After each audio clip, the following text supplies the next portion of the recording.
అమర్ జంతువులను హిప్నటైజ్ చేసి అమ్ము మీద ఆరుపప్ప మీద దాడి చేయించింది ఘోర అని అనుకుంటాడు. ఇక వెంటనే దీనంతటికీ కారణం ఎవరో ఖచ్చితంగా కనిపెట్టాలని అమర్ గట్టి నిర్ణయం తీసుకుంటాడు. ఇక దాంతో అమర్ చేసే ప్రయత్నం చూసిన తర్వాత చెంబ భయంతో వణికిపోతూ ఉంటుంది. మనోహరి, నా మాట విను. అమర్కి ఘోర మీద అనుమానం వచ్చింది కాబట్టి సరిపోయింది. ఒకవేళ ఇవన్నీ చేసేది ఘోర కాదని ఆ అనుమానం కాస్త నీ మీద మళ్ళితే అప్పుడు పరిస్థితి చాలా ఘోరంగా ఉంటుంది. అందుకే ఈలోగా నువ్వు అమర్తో తాళి కట్టించుకునే ప్రయత్నం చెయ్యి, నీ మంచి కోసమే చెప్తున్నాను అని చెంబ మనోహరిని హెచ్చరిస్తూ ఉంటుంది. ఇక ఇంతలో ఆరుపాప మేడ మీదున్న గదుల నుండి మెట్లు దిగుతూ కిందకు వస్తుంది. అలా వాళ్ళిద్దరినీ సీరియస్గా చూస్తూ దగ్గరికి వస్తూ ఉండడంతో మనోహరి, ఈ పాప ఏంటి ఇప్పుడే పైకి వెళ్ళింది, అందులోనే కిందకు దిగింది అని చెప్పి అలా భయంగా చూస్తూ ఉంటే ఇకప్పుడు ఆరు దగ్గరకు వచ్చి మరి మనోహరి వైపు అలా చూస్తూ ఉంటే, ఏయ్ ఏంటి అలా చూస్తున్నావు అని చెప్పి మనోహరి ఆరు పాప మీద మండిపడుతూ ఉంటుంది. ఇకప్పుడు ఆరు, ఏం లేదు మనోహరి, నువ్వు ఈ ఇంట్లో ఎందుకు ఉంటున్నావా అని ఆలోచిస్తున్నాను అంతే అని చెప్పి ఆరు పాప అనగానే చెంబ కొంప తీసి దీనికి గత జన్మ గుర్తుకు వచ్చిందా ఏంటి అని కంగారు పడిపోతూ ఉంటుంది. ఏం మాట్లాడుతున్నావు నువ్వు, వేలేడంత లేవు, ఈ ఇంట్లో నేనెందుకుంటున్నానని ప్రశ్నిస్తున్నావా అని చెప్పి మనోహరి ఆరు పాప మీద మండిపడుతూ ఉండడంతో ఇకప్పుడు ఆరు పాప, ఏం లేదండి, మీ గురించి అంజు అక్క నాకు అంతా చెప్పింది. మీరు ఆయన ఉన్నప్పుడు ఒకలాగా లేనప్పుడు ఒకలాగా అక్క వాళ్ళతో ఉంటారట కదా. మిస్సమ్మ ఈ ఇంట్లో నుండి వెళ్ళిపోయిన దగ్గర నుండి మీరు వాళ్ళతో ఎలా ఉంటున్నారో మొత్తం కూడా నాకు తెలుసు. అసలు మీరు ఈ ఇంటితో ఎటువంటి సంబంధం లేకపోయినా ఇక్కడే ఎందుకు ఉంటున్నారో తెలుసుకోవాలని అడిగాను అంతే అని చెప్పి ఆరు పాప అంటూ ఉంటుంది. ఇక ఇంతలో అంజు రెడీ అయ్యి కిందకు వస్తుంది. బుజ్జమ్మ, ఏంటి ఇక్కడేం చేస్తున్నావు? ఓ, మనోహరి ఆంటీతో మాట్లాడుతున్నావా? స్కూల్కి టైం అవుతుంది, వెళ్దాం పద అని చెప్పి అంజు ముందు బయటకు వెళ్ళిపోతుంది. ఇకప్పుడు ఆరు పాప మనోహరికి వార్నింగ్ ఇస్తున్నట్టుగా, ఆంటీ మీ సంగతి మళ్ళీ చూస్తాను, మీతో మాట్లాడాల్సింది తేల్చాల్సింది చాలా ఉంది అని చెప్పి అలా వార్నింగ్ ఇచ్చినట్టుగా ఆరు పాప బయటకు వెళ్ళిపోవడంతో మనోహరికి ముచ్చమటలు పడుతూ ఉంటాయి. చెంబా, అసలు ఇది నా గురించి ఏమనుకుంటుంది, నాకే వార్నింగ్లు ఇస్తుంది అని చెప్పి అంటూ ఉంటే, చెప్పాను కదా మనోహరి, మళ్ళీ పుట్టిన అరుంధతిని అంత తక్కువ అంచనా వేయొద్దని మొదటి నుండి నేను నిన్ను హెచ్చరిస్తూనే ఉన్నాను. ఇప్పటి వరకు దానికి గత జన్మ అయితే గుర్తుకు రాలేదు, కానీ దాని కన్నైతే నీ మీద పడింది. ఒక్కసారి గత జన్మ గుర్తుకు వచ్చిందంటే ఆ అరుంధతిని ఎవరూ కూడా ఆపలేరు. కాబట్టి నా మాట విను, త్వరగా అమరేంద్రను పెళ్లి చేసుకునే ప్రయత్నాలు మొదలుపెట్టు అని చెప్పి చెంబ మనోహరిని హెచ్చరిస్తూ ఉంటుంది.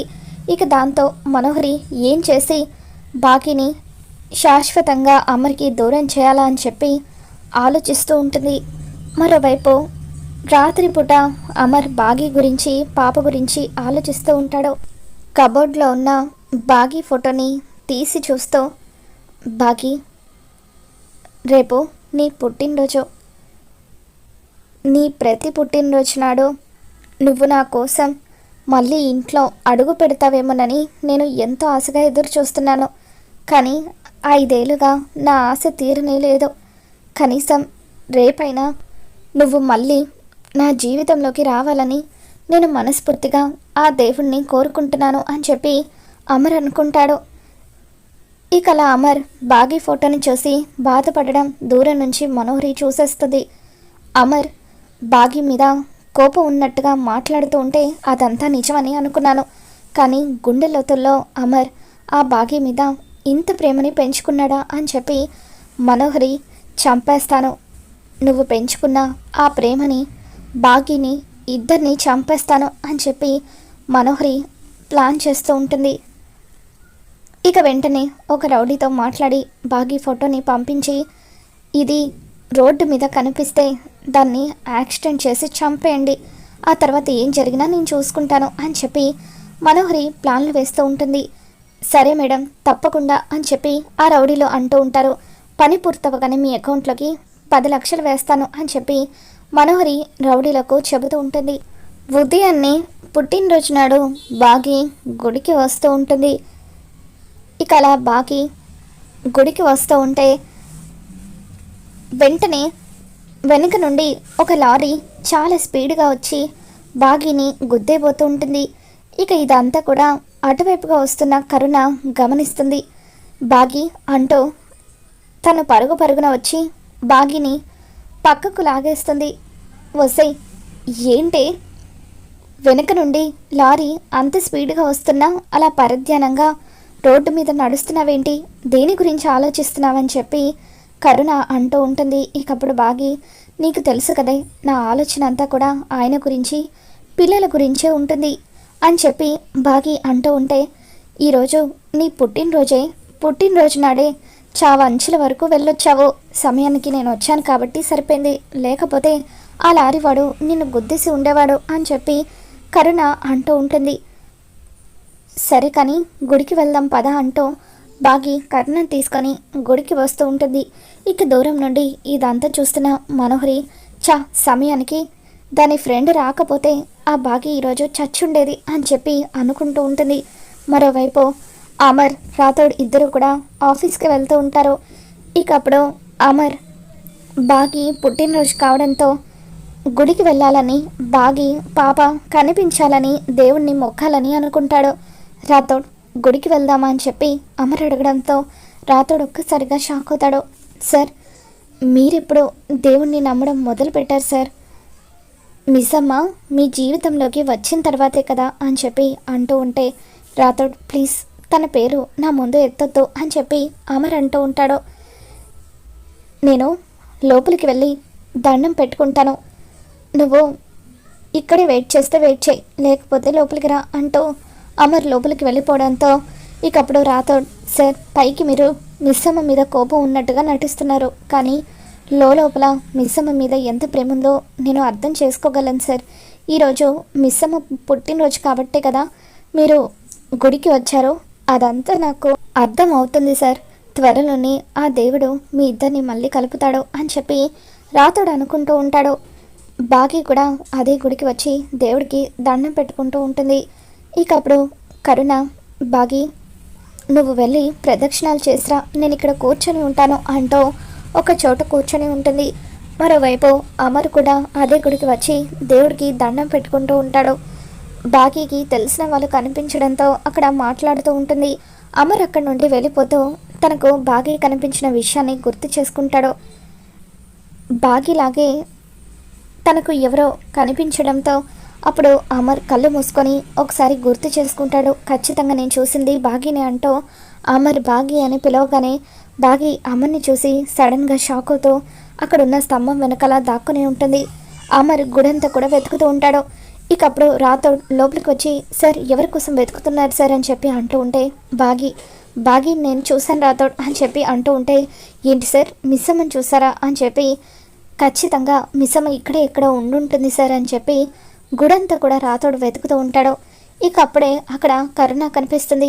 ఏంటి రాథోడ్ ఎవరి కోసం వెతుకుతున్నావు అని కరుణ అడగడంతో మా సార్కి మిస్సమ్మ కనిపించిందట, గుడంతా వెతికినా కూడా మిస్సమ్మ ఎక్కడా కనిపించలేదు, ఒకవేళ ఇదంతా కూడా మా సార్ భ్రమ అయి ఉంటుంది, మిస్సమ్మ గురించి సార్ ఆలోచించని క్షణం అంటూ లేదు అని చెప్పి రాథోడ్ అంటూ ఉండడంతో మిస్సమ్మ కనిపించడం మీ సార్ భ్రమ కాదు నిజమే, అదిగో అటువైపుగా చూడు రాథోడ్ మీ మిస్సమ్మ కనిపిస్తుంది అని చెప్పి కరుణ అనగానే రాథోడ్ స్తంభం వైపు నిలబడి ఉన్న బాగిని చూసి ఒక్కసారిగా షాక్ అవుతాడు. మిస్సమ్మ నువ్వేనా, ఇన్ని సంవత్సరాల తర్వాత నిన్ను చూస్తూ ఉంటే నాకు చాలా ఆనందంగా ఉంది, అసలు ఎందుకు ఇంటిని సార్ని పిల్లల్ని వదిలేసి పాపని తీసుకుని వెళ్ళిపోయావు మిస్సమ్మ అని చెప్పి రాథోడ్ అంటూ ఉంటాడు. ఇక దాంతో బాగి నన్ను క్షమించు రాథోడ్, నేను ఇల్లు వదిలి వెళ్ళిపోవడానికి ఒక బలమైన కారణం ఉందంటూ అమ్మ మీద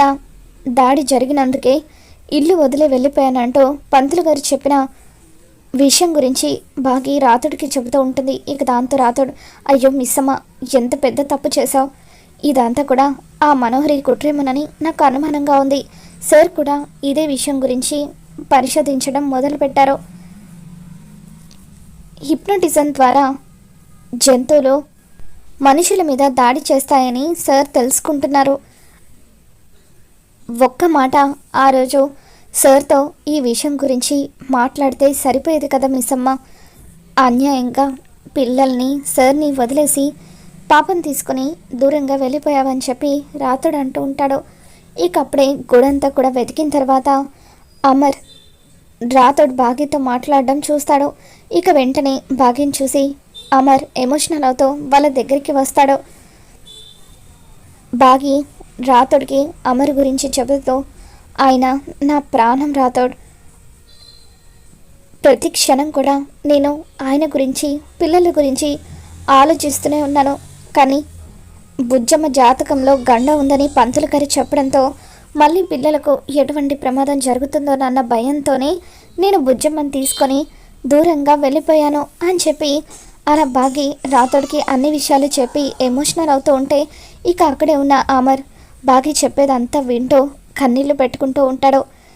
అమర్ తను చెప్పే మాటలు వినేస్తాడన్న విషయం తెలుసుకొని బాగి ఒక్కసారిగా షాక్ అయ్యి కన్నీళ్లు పెట్టుకుంటూ ఉంటే ఇక అప్పుడు అమర్ పరిగెత్తుకుంటూ వచ్చి బాగిని హక్ చేసుకుంటాడు. తప్పు చేసావు బాగి, మన బుజ్జమ్మ జాతకంలో గండ ఉందని ఆ పంతులు చెప్పినప్పుడు పంతులు చెప్పింది నిజమో కాదోనని ఒక్కసారి ఆలోచించాల్సింది, నాతో కలిసి డిస్కస్ చేయాల్సింది. 5 ఏళ్ళు నన్ను పిల్లల్ని వదిలేసి బుజ్జమ్మని తీసుకొని వెళ్ళిపోయావు. ఈ 5 ఏళ్ళు నేను నరకం అనుభవించానని చెప్పి అమర్ బాగిని గట్టిగా హక్ చేసుకుంటాడు. ఇక ఆ విధంగా అమర్ బాగి ఇద్దరు అయితే గుడిలో ఒకటవుతారు. మరి రాబోతున్న ఎపిసోడ్లో ఏం జరగబోతుందో మళ్ళీ మన ఛానల్ తెలుసుకుందాం. ఈ వీడియో మీకు నచ్చినట్లయితే తప్పకుండా లైక్ చేయండి.